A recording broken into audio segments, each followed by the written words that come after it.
Hi, my name's Akito, London-based DJ and producer. Today's video is a short guide to finding your sound as a music producer. Whether you're fresh on the music production buttons or fancy flourishing a more unique sound, I'll be covering what I believe is to be the most effective, practical way to honing in and developing your own signature sound that transcends speed or genre. These points and analogies are based on my opinions. So as always, feel free to share your thoughts below in the comment section and let us know your keys in the search for finding your sound. I've been thinking about this for a long time now. And my recurring thought on finding your sound as a music producer always boiled down to exploring and experimenting with your own preferences. We obviously warm towards and entertain some things more than others. So I think the first step in the process is distinguishing the things you like and love the most. It could be as broad as the sound of a genre, the rhythm of a 4-bar percussion loop you heard at an afters, or even down to something as fine as a single drum hit. Straying away from the limitation of external pressures and deciding to use the elements, rhythms and influence we like and love the most make for far less internal resistance, creating a more sustainable, happier production process with a sound you pursue to develop, and importantly having a creative output that is truly in alignment with you. In this day and age, most of the elements we create in our compositions have already existed in some form. Some more apparent than others, so it's increasingly difficult to create something 100% original. Knowing this, the easiest way to propel forward is mixing and merging those preferences into your own concoction. Unless you really want to attempt to reinvent the wheel, of course.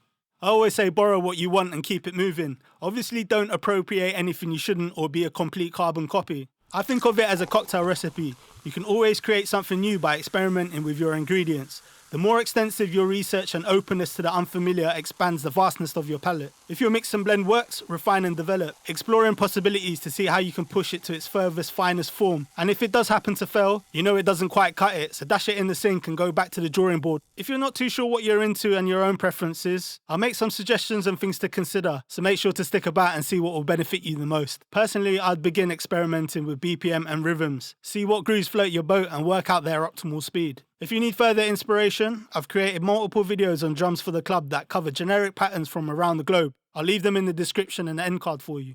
Play with different keys and scales to embrace their emotive qualities. This helps loads, especially when you're trying to convey a particular feeling or tone in your composition. If you're lacking influence, I suggest listening to new music out your comfort zone. Most streaming platforms and YouTube are great for entering unusual wormholes through playlists and algorithms. Locating samples you like can be a huge step towards your sound and also quite inspiring, triggering all sorts of ideas as you browse through new hits and loops. I regularly hit up Splice to audition and download drum hits as well as presets for my VSTs. This spices up the production process and keeps it fresh every time I open up Ableton. At the cost of only a few pints a month, I'd highly suggest checking it out. If you're not signed up already, I'll leave a link in the description for you.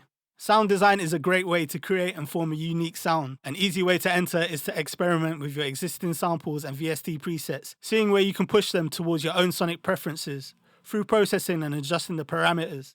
I believe it's important to keep an open mind, soaking in inspiration while experimenting relentlessly to find a sound and evolve it over time, eventually creating an arsenal of cocktails. If you feel I've missed anything or have any questions, please feel free to drop them in the comment section. Hope you've enjoyed this video. Please consider subscribing to the channel and hitting that bell icon. Big up. Until next time. Love.